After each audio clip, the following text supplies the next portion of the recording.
मेरे प्यारे भाई और बहनों, आप सभी को नमस्कार। हम उम्मीद करते हैं कि आप अपने घर के स्वस्थ और तंदुरुस्त होंगे।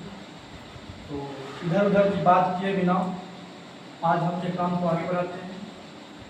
और एक बात याद रखिएगा, इस चैनल को थोड़ा सा सब्सक्राइब कर लीजिएगा और हम सब भी कर दीजिएगा, क्योंकि इसी चैनल के माध्यम से हम आपको फिजिक्स, केमिस्ट्री, मैथ ये सारे कॉन्सेप्ट देंगे। आपको जितना कॉन्सेप्ट होता है हर एक कॉन्सेप्ट हम आपको इसी चैनल पे आपको पढ़ेंगे।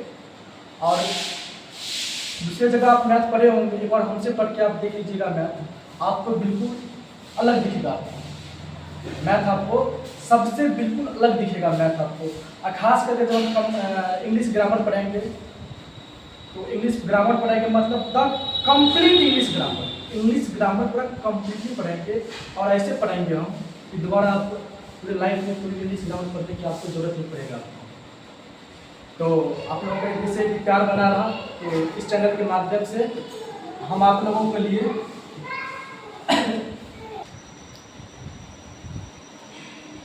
आप लोगों को इसी प्रकार से प्यार बना रहा। इस चैनल के माध्यम से हम आप लोगों को मैथ, फिजिक्स, केमिस्ट्री और ग्रामर के सारे टॉपिक बाय टॉपिक हर एक सिलेबस हम आपको पढ़ाएंगे। तो ये मेरा तीसरा लेक्चर है।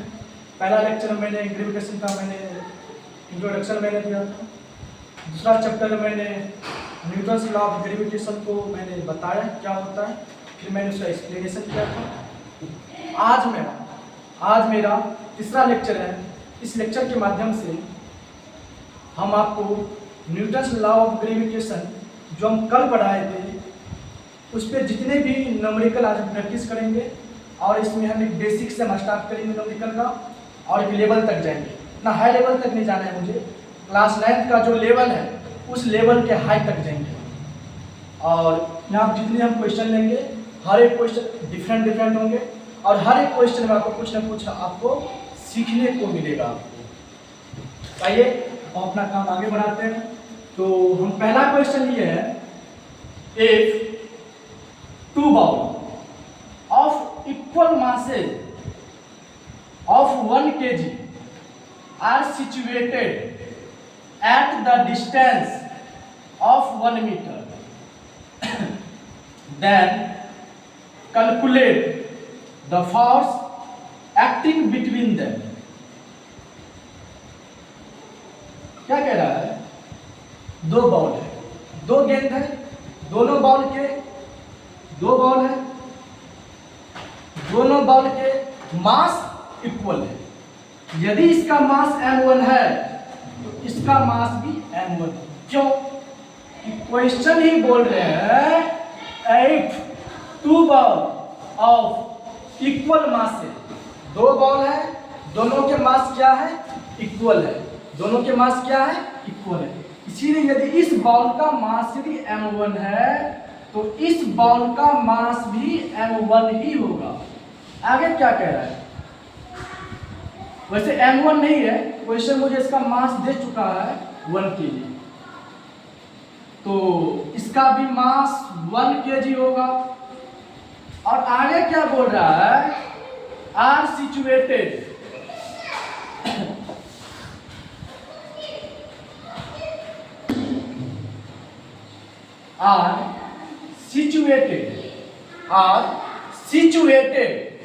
सिचुएटेड मतलब अवस्थित है at the distance of 1 metre, at the distance of 1 metre, यानी कि 1 मीटर के डिस्टेंस पे दोनों बॉल सिचुएटेड है, यानी कि इस दोनों बॉल के बीच की जो दूरी है 1 मीटर है। कितना है?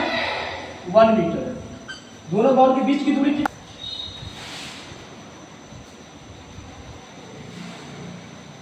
At the distance of 1 metre, इनके बीच की जो दूरी है 1 मीटर है।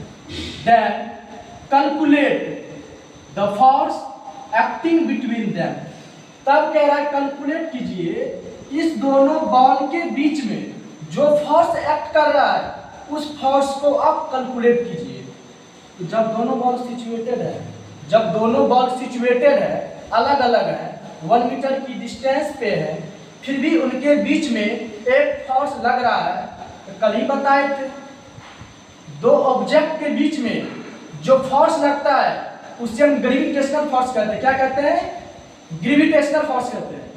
तो ये जो कह रहा है then calculate the force acting between them, उनके बीच में जो फोर्स लग रहा है उसके फोर्स को आप कैलकुलेट कीजिए।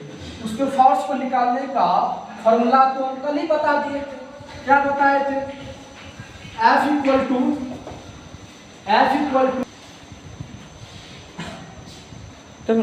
तो ये हम फॉर्मूला तो कल ही बताए थे। F equal to G into M1 M2 by D square. ये फॉर्मूला तो हम कल ही बताए हुए थे। जहां पे G क्या है? ग्रेविटेशनल कांस्टेंट है, इसका वैल्यू फिक्स होता है। तो F इक्वल टू क्या आ जाएगा वो? G का वैल्यू कितना होता है? 6.67 into 10 to the power -11 into M1। M1 कितना है हुआ? 1 kg गुना M2 1 kg बाय डिस्टेंस का स्क्वायर। तो इनके बीच में डिस्टेंस कितने हैं? 1 मीटर का डिस्टेंस है। तो 1 का स्क्वायर करोगे आप तो 1 गुना 1 तो 1 आ जाएगा। जब आप इसे कैलकुलेट करेंगे हुआ F बराबर तो सॉरी यहाँ पे M2 का मान तो 1 होना चाहिए। तो जब काटोगे खोटोगे इसका वैल्यू आ जाएगा 6.67 into 10 to the power -11 newton. Newton क्यों निकाल रहे हैं सर? आप जो फिजिक्स का पहला चैप्टर जो आप पढ़े होंगे उसमें हर एक फिजिकल क्वांटिटी का ऐसा यूनिट क्या होता है उसमें बताया गया है। इसीलिए फोर्स का ऐसा यूनिट होता है न्यूटन, इसीलिए हम यहाँ पे न्यूटन लिखे हैं। और एक बात और याद रखिएगा, क्या फोर्स का एसआई यूनिट होता है एक न्यूटन। एक मिनट हम लिख देते हैं यहाँ पे, याद रखिएगा इस बात को। एसआई यूनिट ऑफ फोर्स एक होता है न्यूटन, एक और होता है इसका एसआई यूनिट ऑफ फोर्स, एक इसका एसआई यूनिट और होता है। आप याद रखिएगा एग्जाम में ऐसा क्वेश्चन आ सकता है केजी मीटर पर सेकेंड स्क्वायर। ठीक है, आप इस बात को याद रखिएगा। तो इसका आंसर इतना आ गया 6.67 into 10 to the power -11 newton आ गया। ठीक है, अब हम दूसरे क्वेश्चन को हम ट्राई करते हैं। देखिए इस क्वेश्चन में क्या कह रहा है, if the mass of earth is 6 into 10 to the power 24 kg and the mass of moon is 7.4 into 10 to the power 22 kg। कह रहा है अर्थ का मास कितना है? इतना है। अब वह क्या कहता है, मून का मास कितना दिया है? चांद का मास 7.4 into 10 to the power 22 kg। आगे पढ़ते हैं क्या कह रहा है। If the distance between them is 3.84 into 10 to the power 5 kilometre, moon जैसे ये हो गया आपका अर्थ, ये हो गया आपका मून। अर्थ का मास आपको दिया हुआ है, अर्थ का मास कितना दिया है? 6 गुना 10 का पावर 24 kg। और मून का मास भी दिया हुआ है। मून का मास कितना दिया है? 7.4 into 10 to the power 22 kg। और if the distance between them is 3.84, इनके बीच का जो डिस्टेंस है लल्ला वो डिस्टेंस है 3.84 गुना 10⁵ किलोमीटर। अब क्या पूछ रहा है क्वेश्चन, सुन लीजिए। देन कैलकुलेट कीजिए। क्या कैलकुलेट कीजिए? The force acting by earth on the moon. पहला क्वेश्चन है मेरा। दूसरा क्वेश्चन क्या है?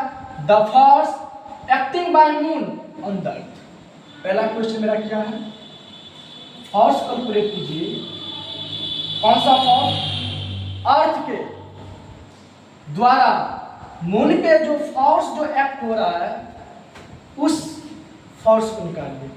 एक चीज कल बताए हुए थे ना, जब दो चीज अलग अलग डिस्टेंस पे सेपरेट हो फिर भी उनके बीच में जो फोर्स लग रहा है तो द फोर्स ऑफ ग्रेविटी है, ग्रेविटी फोर्स है वो। ग्रेविटी कब होगा?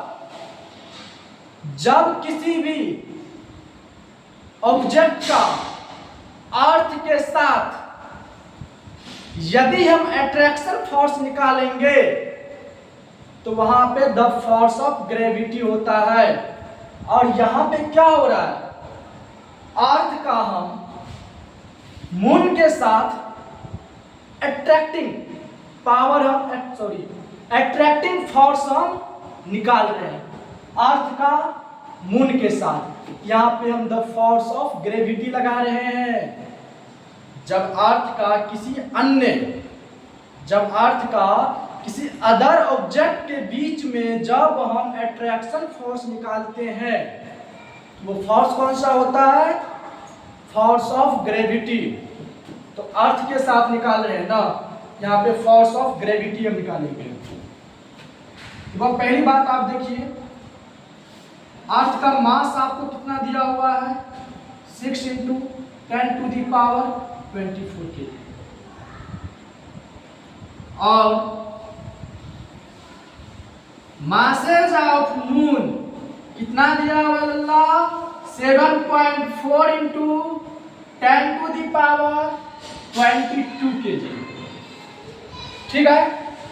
इनके बीच का डिस्टेंस कितना दिया हुआ है? इनके बीच का डिस्टेंस दिया हुआ है 3.84 गुना 10⁵ किलोमीटर।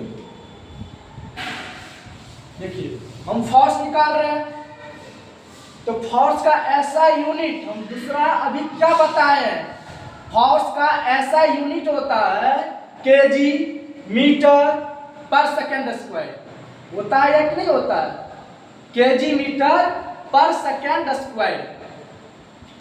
तो देखिए ये केजी में है, ठीक है, केजी में है, ठीक है, लेकिन मीटर रहना चाहिए। डिस्टेंस जो है मीटर में रहना चाहिए, लेकिन यहाँ पे डिस्टेंस जो है किलोमीटर में दिया हुआ है। इसीलिए इस किलोमीटर को हम मीटर में चेंज करेंगे। मीटर में क्यों चेंज करेंगे? क्योंकि फोर्स का जो ऐसा यूनिट होता है, फोर्स के ऐसा यूनिट में हम जो डिस्टेंस लेते हैं वो मीटर में लेते हैं। देख रहे हैं ना आप, अब ये लिखा है केजी मीटर पर सेकेंड स्क्वायर। तो हुआ इसको मुझे मीटर में लाना है, इस किलोमीटर को मुझे मीटर में लाना है। और मीटर में लाने के लिए 1000 से गुना कीजिए। तो 1000 से गुना कीजिए, कितना आ जाएगा? 3.84। इस दोनों का 10⁻, इसको हम क्या लिख सकते हैं? 1000 को क्या लिख सकते हैं? 10 का पावर 3 लिख सकते हैं या कि नहीं लिख सकते हैं? जी सर, लिख सकते हैं। इसे हम 10 का पावर 3 लिखेंगे। दोनों का बेस सेम है हुआ तो पावर 8 हो जाएगा। 10⁸ मीटर हो जाएगा।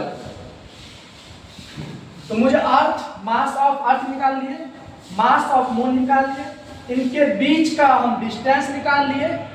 अब वो जो कह रहा है the force acting by earth on the moon, तो अर्थ के द्वारा मून पे जो फोर्स लग रहा है वो फोर्स निकालिए। ग्रेविटी फोर्स कल ही ना फॉर्मूला याद किए थे। क्या याद किए थे हम? F = G इंटू m1 गुना m2 बाय डी स्क्वायर। याद किए थे? जी सर याद किए।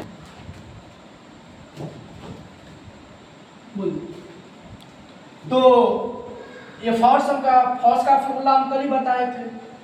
तो मेरे पास अभी जगह नहीं है, हम यहाँ पे आ जाते हैं। इसको आप नोट कर लीजिएगा, हट जाते हैं, आप नोट कर लीजिएगा इसको। अब इसको मिटा देते हैं।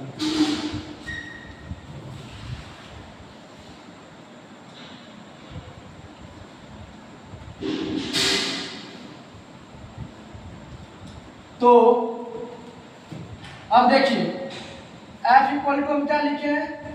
G इंटू m1 गुना m2 बाई डी स्क्वायर। तो हुआ F इक्वल टू G का वैल्यू क्या होता है? 6.67 into 10 to the power minus 11 into m1 पहले ऑब्जेक्ट का मास। तो पहला ऑब्जेक्ट का मास कितना है हुआ?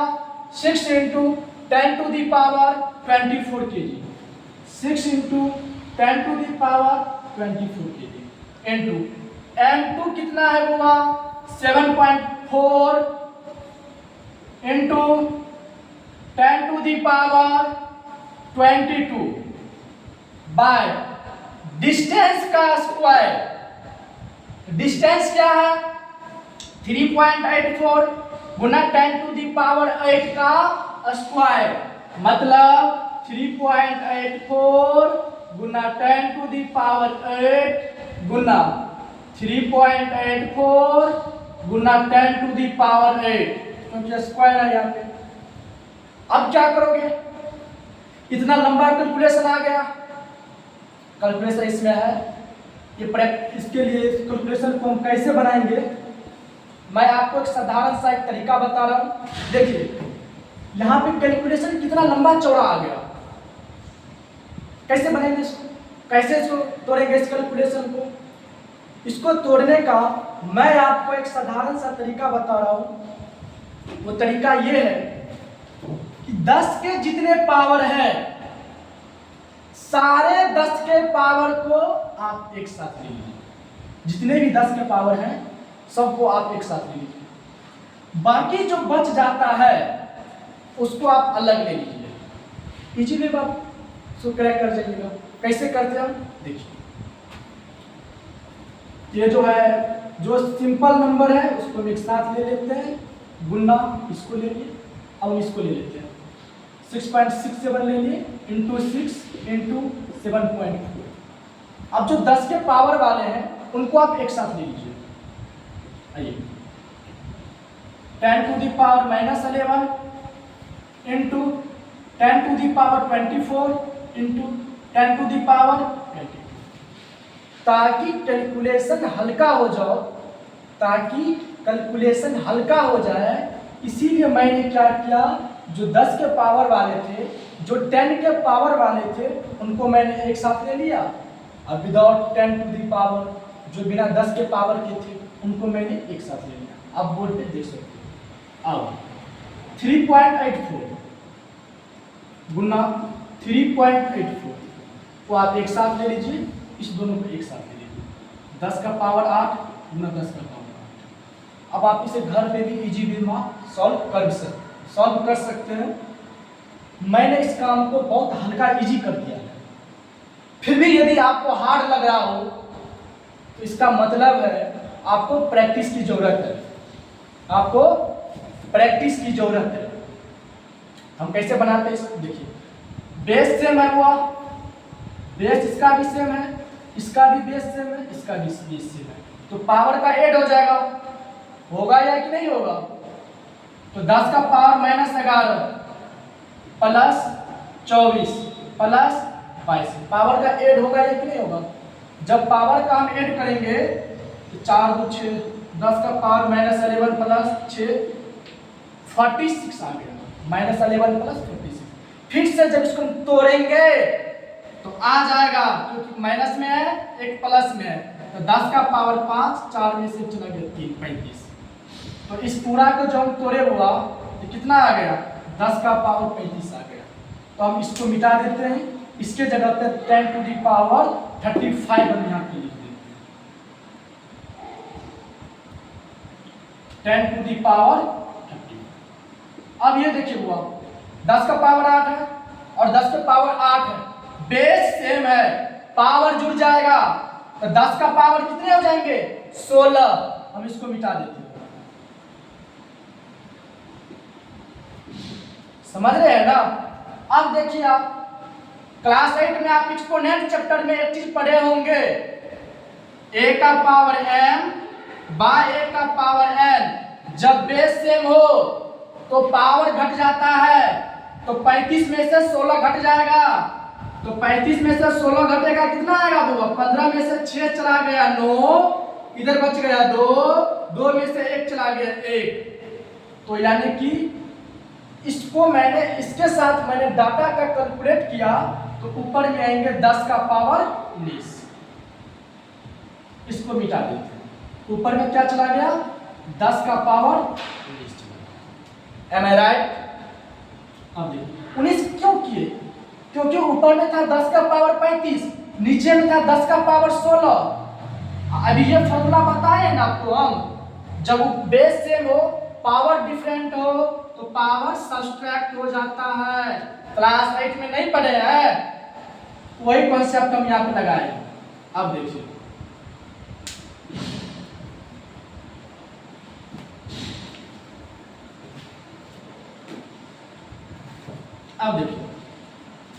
अब इसको मल्टीप्लाई करेंगे। आइए इजी वेन करते हैं, कैसे करेंगे देखिए 6.67 गुना 6 गुना 7.4 बट्टा 3.84 गुना 3.84। यहाँ पे एक ये है 10 का पावर 19 है। आप मुझे बताओ, हम नहीं बताएंगे, आप ही बताइए। क्या बताइए, ये पॉइंट उड़ेगा, नीचा में 100 आएगा? जी सर आएगा। ये पॉइंट उड़ेगा, नीचा में 10 आएगा? जी सर आएगा। ये पॉइंट उड़ेगा, ऊपर में 100 जाएगा? जी सर जाएगा। ये पॉइंट उड़ेगा, ऊपर में 100 जाएगा? जी सर जाएगा। कट जाएगा 100 से 100, 1 0 से 1 0 चला गया। तो कब हुआ? अब यहाँ पे 10 का पावर 19, 10 का पावर 1, बेस सेम है, पावर जुड़ जाएगा। अब क्या हो गया 6.67 sorry 667 into 6 into 74 into power 8 हो जाएगा हुआ 10 टू दी पावर 22 आ जाएगी, बट्टा में 384 गुना 384। अब तो कितना इजी हो गया ये कैलकुलेशन, अब भी नहीं कर पाइएगा। देखिए 4 3 7 8 15, 3 से ये भी कट रहा है, 3 से ये भी कट रहा है, 3 का 3, 3 दूना 6, 3 के 24, 3 दूना 6, और 2 से ये कट जाएगा, 2 छक्के 12, 2 चौका 8, कट गया। तो अब मेरा क्या आ गया, आ गया 67 गुना 74 10 to the power 20 by 64 into 384। 74 कहाँ से आ गया? हाँ अब देखिए 1 मिनट, 74 32 37 चला गया।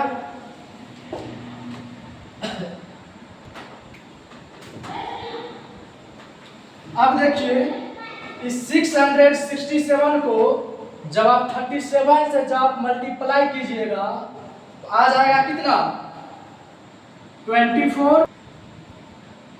मेरे पास अभी जगह कम है तो यहाँ के आप लिख लिए होंगे, यहाँ का मिटा देते हैं, साफ कर लेते हैं, ये कैलकुलेशन वहां पे लेके चले जाते हैं। देखिए अब हुआ 667 को आप जो 37 से जो आप मल्टीप्लाई करेंगे तो आ जाएगा कितना 24679 बाय 749, हाँ 24679 679 बाय 4 2 जा 8, 4 2 जा 1 मिनट, आइए 10 टू दी पावर 20 तो रहेगा ही। और जब आप 32 को 384 से जब आप मल्टीप्लाई कीजिएगा, 4 2 जा 8, मल्टीप्लाई करने के बाद आपको कुछ आ जाएंगे 8 1, मल्टीप्लाई करने के बाद आपको इस दोनों को जो आप मल्टीप्लाई करेंगे ना, आपको ये आ जाएगा। जब आप इसको काटिएगा 2.8,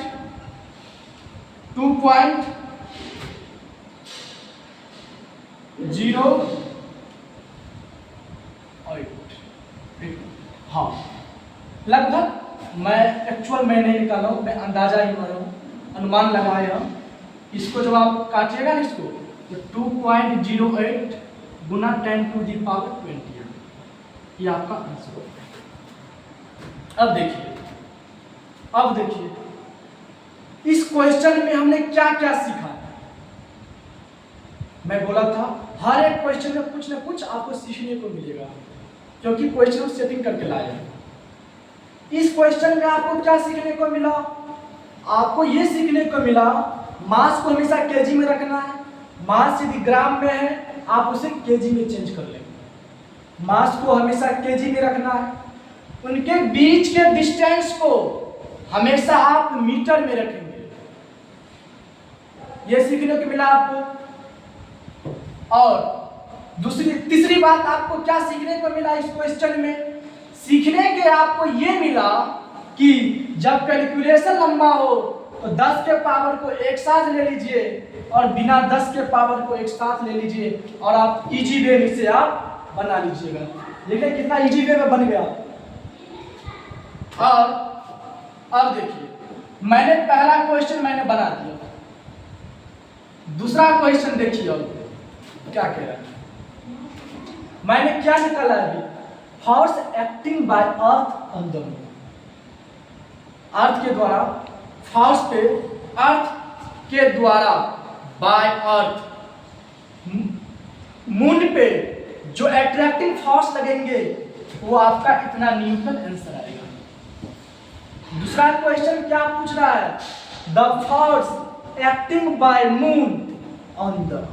अब क्या पूछ रहा है? मून के द्वारा इस अर्थ पे जो एक्टिंग फोर्स लगेगा आप वो बताइए। यही आंसर होगा। 2 × 2.08 × 10 टू दी पावर 20 न्यूटन, यही आंसर आएगा। क्यों? अरे थर्ड चैप्टर में न्यूटन्स लॉ ऑफ मोशन में नहीं पढ़े थे? न्यूटन्स का थर्ड लॉ आप नहीं पढ़े थे? Every action is equal to reaction. Every action is equal to reaction. प्रत्येक एक्शन के बराबर होता है रिएक्शन। जितना ही अट्रैक्टिंग फोर्स अर्थ लगाएंगे मून पे, उतना ही अट्रैक्टिंग फोर्स मून भी लगाएगा अर्थ पे। तो दोनों का तो अट्रैक्टिंग फोर्स सेम नहीं होगा। मैंने वैसे ही आपका मैं दिमाग खोलने के लिए मैंने ये दो क्वेश्चन मैंने अलग अलग डाल दिया। समझ गए ना? तो अब अगला क्वेश्चन का प्रैक्टिस करते हैं।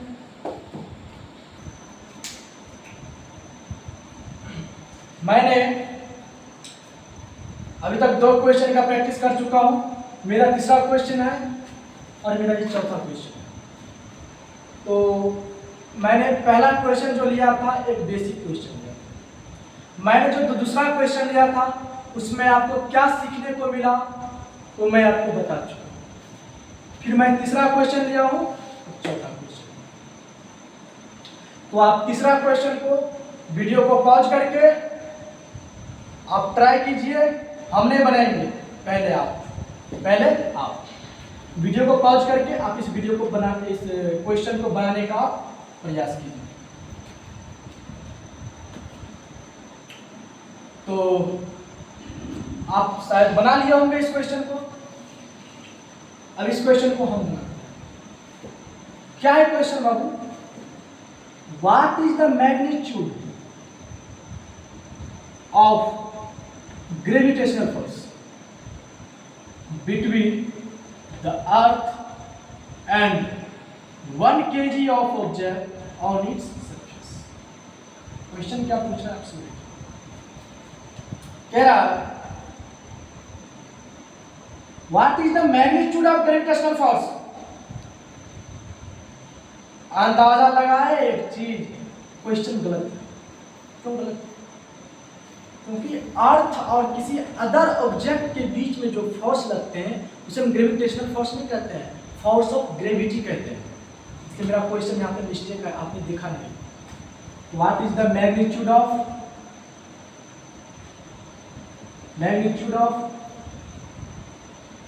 फोर्स ऑफ ग्रेविटी होगा।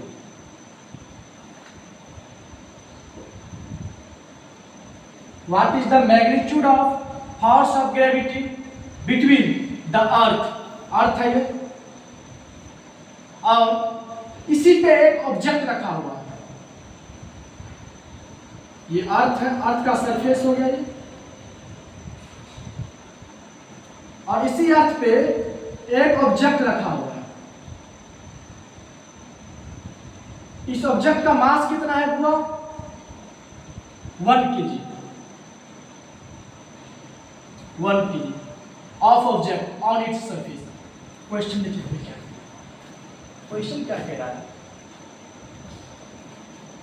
एक अर्थ के सरफेस पे एक ऑब्जेक्ट रखा हुआ है जिसका मास है 1 kg, और आपसे क्वेश्चन पूछ रहा है इस अर्थ और इस ऑब्जेक्ट के बीच में जो फोर्स ऑफ ग्रेविटी लग रहे हैं उसका मैग्नीट्यूड क्या होगा। तो बच्चे गलती बना देते हैं। कैसे गलती बना देते हैं? बच्चे ये सोचते हैं इस ऑब्जेक्ट और सरफेस के बीच में डिस्टेंस 0 है, तो डिस्टेंस 0 आ गया तो फोर्स 0 लगेगा, जबकि ये गलत है। क्यों गलत है? मैंने आपको सेकंड लेक्चर में आपको बताया था। क्या बताया था? डिस्टेंस जो हम कैलकुलेट करते हैं, यदि 2 ऑब्जेक्ट है, एक ऑब्जेक्ट यहाँ पे और एक ऑब्जेक्ट यहाँ पे, इस दोनों के बीच में डिस्टेंस जो हम निकालते हैं, तो इस ऑब्जेक्ट का सेंटर और इस ऑब्जेक्ट के सेंटर के बीच का डिस्टेंस निकालते हैं, ना कि उनके बीच की दूरी निकालते हैं। उन दोनों ऑब्जेक्ट के बीच के सेंटर का डिस्टेंस निकालते हैं। व्हाई? क्यों? क्योंकि फोर्स जो क्रिएट होता है अल्लाह, सेंटर से ही क्रिएट होता है फोर्स। समझ रहे हैं ना आप? इसीलिए हुआ यदि यह अर्थ है, इस अर्थ का कहीं ना कहीं सेंटर होगा। हम मान लेते हैं सेंटर यहां पे होगा। यदि इस अर्थ का सेंटर यहां पे है तो सर्कल, अर्थ पूरा पूरी गोल नहीं है, लेकिन माना जाता है कि अर्थ का जो शेप है एक सर्कल टाइप का है, और उनका रेडियस भी अप्रोक्सीमेट निकाला जाता है। तो इसका सेंटर यहाँ पे है, सेंटर से उसके सरफेस के बीच की दूरी को तो हम रेडियस बोलते हैं बाबू। समझ रहे हैं ना? तो हम क्या करेंगे ऐसे क्वेश्चन में? गलत नहीं बनाना है, 0 नहीं लगा देंगे आंसर। जब किसी भी अर्थ और ऑब्जेक्ट के बीच में जब हम फोर्स निकालेंगे, वहां पे जो हम डिस्टेंस लेते हैं, डिस्टेंस क्या लेते हैं? रेडियस ऑफ अर्थ लेते हैं। डिस्टेंस में रेडियस ऑफ अर्थ लेते हैं। ऐसा मिस्टेक नहीं कर देना है। तो आप याद रखिएगा, हो सकता है क्वेश्चन में आपको दिया हो चाहे नहीं दिया हो, क्योंकि मैंने आपके सामने में यहाँ पे लिख दिया कि अर्थ का मास कितना होता है 6 × 10⁻24 kg, not actual, approximate, and radius of earth equal to 6.4 × 10⁻6 meter, not actual, it is approximate value। मेरे बात को आप समझ रहे हैं ना? मैंने आपको इस क्वेश्चन के माध्यम से मैं आपको क्या सिखाया हूं? इस क्वेश्चन के माध्यम से हम आपको ये सिखाए हैं, जब किसी भी ऑब्जेक्ट और अर्थ के बीच में फोर्स ऑफ ग्रेविटी का मैग्नीट्यूड जब आप निकालोगे तो वहां पे जो आप डिस्टेंस लोगे, डिस्टेंस में क्या लोगे बोलो, डिस्टेंस में आप लेंगे रेडियस ऑफ अर्थ हमेशा, मतलब हमेशा। तो इसको हम साफ कर देते, बनाते हैं इसको। तो बाबू M1 कितना है 1 kg। थोड़ा सा हम फास्ट कर रहे हैं क्योंकि वीडियो बहुत लंबा बन रहा है। M2 अर्थ का जो मास है वो मुझे क्वेश्चन में ऑलरेडी गिवन है 6 × 10⁻24 kg। और रेडियस कितना दिया है हुआ अर्थ का रेडियस 6.4 × 10⁻6 मीटर। यदि ये किलोमीटर में होता ना इसे मीटर में चलते, समझे। अब फोर्स निकालना है, फोर्स होता है G × M1 × M2 /g²। वो G का वैल्यू कितना होता है 6.67 × 10⁻11 गुना M1। M1 कितना है 1 kg गुना M2। M2 कितना है 6 × 10⁻24 बाय डिस्टेंस। डिस्टेंस हम क्या लेना है मुझको, डिस्टेंस में लेना है रेडियस ऑफ अर्थ लेना है। डिस्टेंस में मुझे रेडियस ऑफ अर्थ कितना है 6.4 × 10⁻6 मीटर।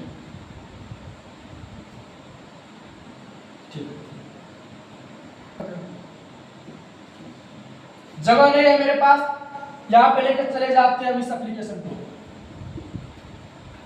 क्या बताया मैंने, जब लंबा कैलकुलेशन आ जाए 10 के पावर वाले को एक साथ ले लो विदाउट 10⁻, टेक एक साथ ले लेना है दोनों। तो 6.67 गुना 6, इस दोनों को आप एक साथ ले लीजिए। 10⁻⁻11 × 10⁻24 तो मैंने एक साथ बाय डिस्टेंस का स्क्वायर होता है वो आप इसका हम स्क्वायर कर देंगे। जब आप स्क्वायर करेंगे तो 6.4 × 6.4 10 का पावर 6 का आप जब स्क्वायर करोगे तो 10 के पावर 12 हो जाएंगे। देखो वो बेस सेम है तो पावर का ऐड होगा, पावर का ऐड होगा तो 10 के पावर कितने आ जाएंगे 3 30। तो इसको मिटा के मैं 30 लिखूं 10⁻30। जी सर लिख दीजिए 10⁻30। बुआ जब इस दोनों को जब हम काटेंगे ये है 10⁻30, ये है 10⁻12। जब इस दोनों को हम काटेंगे तो 10⁻ यहाँ पे 1 बच जाएगा, मतलब 10 बच जाएगा। सिर्फ इस दोनों को मिटा दे, यस सर मिटा दीजिए और यहाँ पे आप 10 दे। तनिक भी हार्ड है, पूरा इजी क्वेश्चन से बात करें। अब देखिए 6.67 × 6 × 10 बाय 66.4 × 6.4 हुआ। इस पॉइंट से ये पॉइंट हो जाएगा, हो जाएगा। ठीक है, अब हम इस दोनों को गुना कर लेते हैं। गुना करेंगे सबसे पहले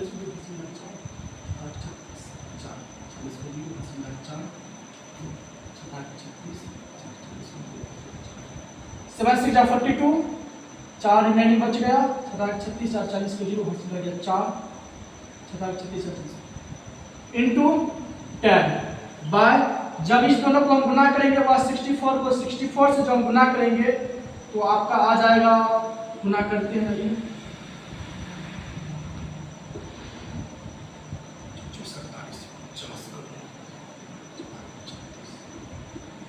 40 96 40 96।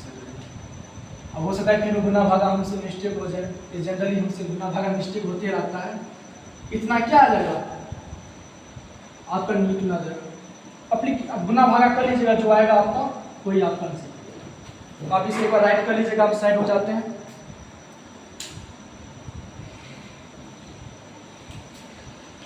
तो आप लिख लिए होंगे। अब हम दूसरे क्वेश्चन का हम ट्राई करें। ये गुना भाग रहा, आप खुद कर लीजिएगा, इतना सॉल्व कर दिए, छोटा सा भाग दे दीजिएगा लिख।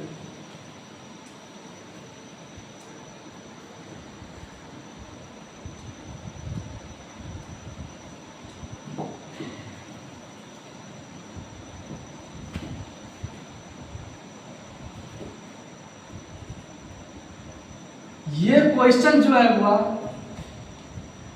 बहुत, जो मैंने इससे पहले जो मैंने क्वेश्चन बताया थ्री के बेस पे ही ये भी क्वेश्चन है। तो वीडियो को पॉज करके पहले आप ट्राई कीजिए, पहले आप फिर मैं।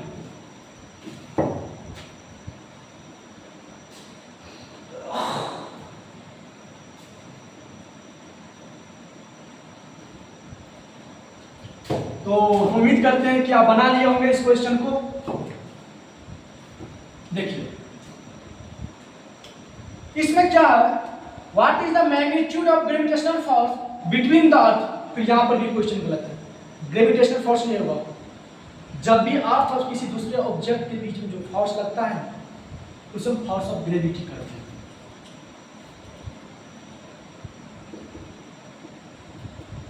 फोर्स ऑफ ग्रेविटी क्या है question, what is the magnitude of force of gravity between the earth and 1 kg of object above the surface at 200 metre. देखिए इस क्वेश्चन में क्या है, ये अर्थ का सरफेस हो गया, इसके 200 मीटर की ऊंचाई पे ऊपर यहां पर एक ऑब्जेक्ट है जिसका मास कितना है, ये क्या है, अर्थ। अर्थ का कुछ सेंटर यहां पे होगा, जी सर होगा। तो मैं आपको ये रियलिस्टिक मैं इसका देखिए वो मैंने ये बीच के जो डिस्टेंस जो लेंगे हम, मैं थोड़ा सा इसे एक्सप्लेन करता हूँ अच्छा से।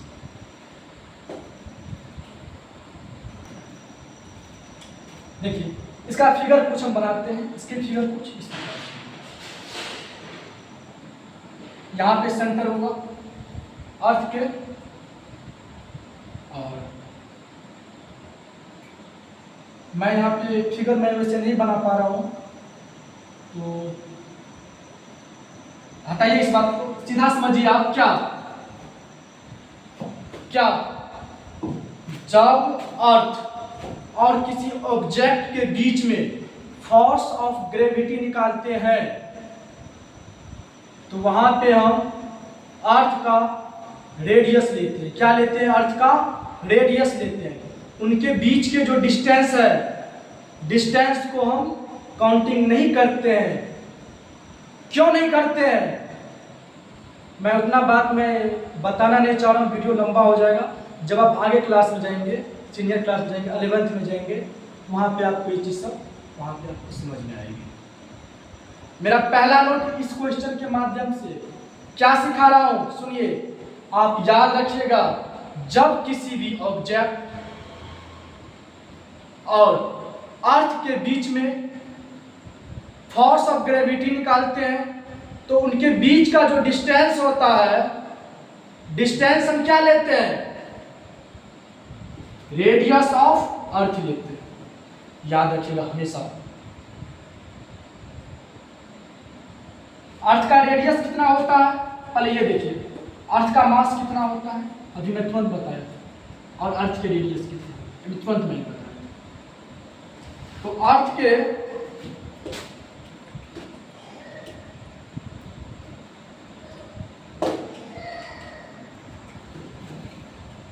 जल्दी बताइए, अर्थ का मास हम कितना लिखाए थे अभी हम, अर्थ का मास लिखाए थे अभी हम 6 × 10⁻24 kg।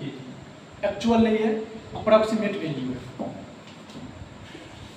और अर्थ का जो हम रेडियस लिए थे, अर्थ के जो हम रेडियस लिए थे, रेडियस कितना लिए थे, 6.4 × 10⁻6 मीटर। और किसी कभी भी अर्थ और किसी ऑब्जेक्ट के बीच में जो हम फोर्स ऑफ ग्रेविटी निकालते हैं, तो याद रखिएगा हमेशा क्या उनके बीच का डिस्टेंस हमेशा हम यही लेंगे।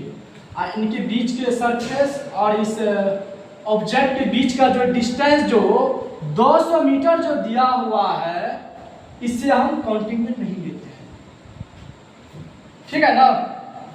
आइए निकालते हैं। m1 मेरा कितना आ गया होगा 1 kg।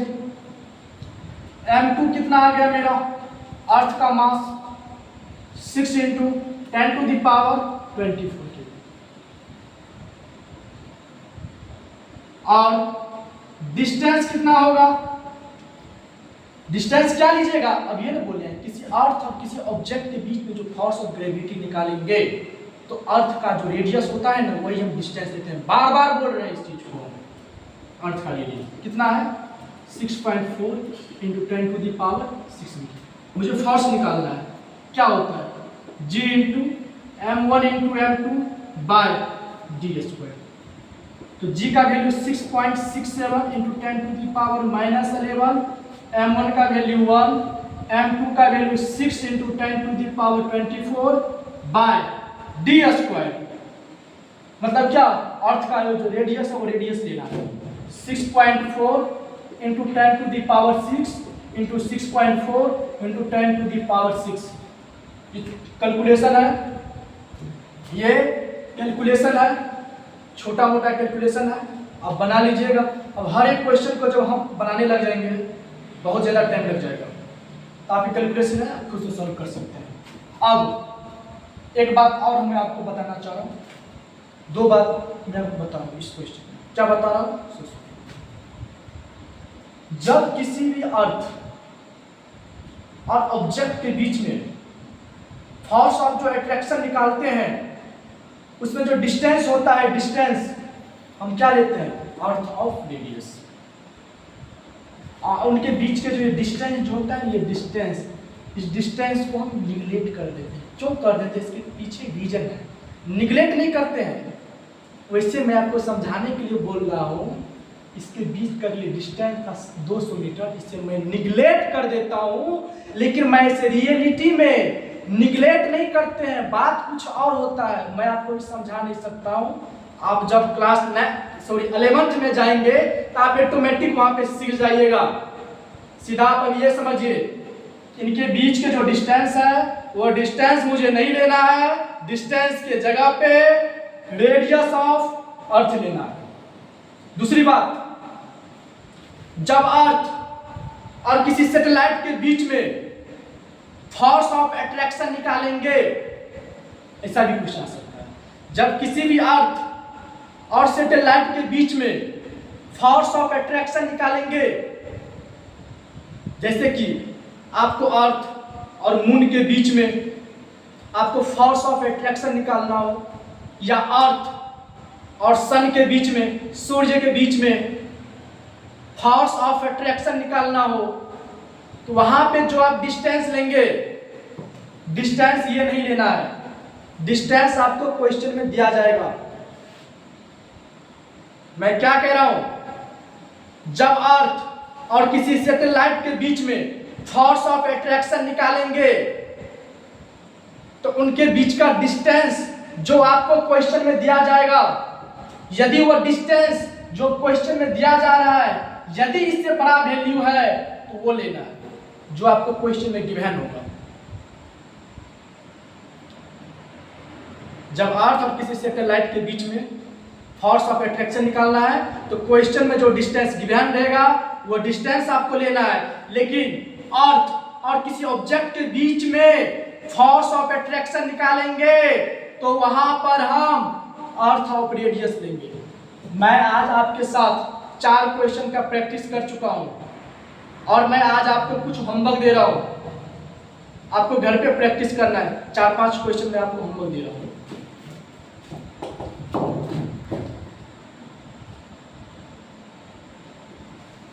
देखिए, तो अभी हम 3-4 क्वेश्चन का अभी हम प्रैक्टिस कर चुके हैं। जो क्वेश्चन था मैं डायरेक्ट क्वेश्चन बना देता हूं। तो सर 4-5 मिनट में हर एक क्वेश्चन को मैं 4-5 क्वेश्चन लगभग बनाने में मुझे अभी लगभग 10 से 15 मिनट लगते हैं, लगभग 10 से 15 मिनट लगते हैं। लेकिन बहुत लंबा क्वेश्चन, मैंने बहुत लंबा टाइम खींच दिया मैंने, क्यों? मैंने हर एक क्वेश्चन को बताया, मैंने हर एक क्वेश्चन को मैंने एक्सप्लेन किया, मैंने बताया इस क्वेश्चन में आपको क्या सीखने को मिला, इस क्वेश्चन में आपको क्या सीखने को मिला, और हर एक क्वेश्चन में आपको जो जो चीज़ सीखने को मिला वो हर एक चीज़ मैंने आपको बताया। कैलकुलेशन जब बहुत हार्ड हो जाता है, उस कैलकुलेशन को कैसे शॉर्ट में तोड़ना है वो तरीका मैंने आपको बताया। और अब हम आपको कुछ होमवर्क दिए, 1 2 3 4 क्वेश्चन, आप घर पे बैठ के प्रैक्टिस कीजिएगा। और लास्ट वाला जो मेरा क्वेश्चन था, हम क्या बोले थे वहां पे, जब किसी भी अर्थ और सैटेलाइट के बीच में, अर्थ और सैटेलाइट के बीच में फोर्स ऑफ ग्रेविटी निकालना हो तो उनके बीच में जो डिस्टेंस दिया जाता है, जैसे कि उनके बीच का डिस्टेंस ये दिया हुआ है, तो उनके बीच का डिस्टेंस ही हम लेते हैं जब अर्थ और सैटेलाइट के बीच में फोर्स ऑफ अट्रैक्शन निकालना हो तो। लेकिन जब अर्थ और किसी ऑब्जेक्ट के बीच में फोर्स ऑफ अट्रैक्शन निकालना हो तो वहां पे हम जो उनके बीच के जो डिस्टेंस रहते हैं उसके डिस्टेंस को हम निगलेक्ट कर देते हैं। निगलेक्ट नहीं करते, उसमें कुछ निगलेक्ट कुछ और होता है, आप आगे क्लास में जाइएगा तो आप सीखिएगा। तो उनके बीच के जो डिस्टेंस रहते हैं उसको हम निगलेक्ट कर देते हैं। आपके समझाने के लिए मैं बोल रहा हूँ, उनके बीच के डिस्टेंस को हम निगलेक्ट कर देते हैं, ठीक है ना। जैसे यहाँ पे सन, सूर्य और अर्थ के बीच में फोर्स ऑफ अट्रैक्शन निकालना है, उनके बीच का डिस्टेंस दिया हुआ है, उनके बीच के डिस्टेंस को ही हम वहां पे यूज करेंगे। सिर्फ अर्थ और सैटेलाइट के बीच में जब आपको फोर्स ऑफ अट्रैक्शन निकालना हो तो। आज के लिए बस इतना ही रखते हैं, धन्यवाद।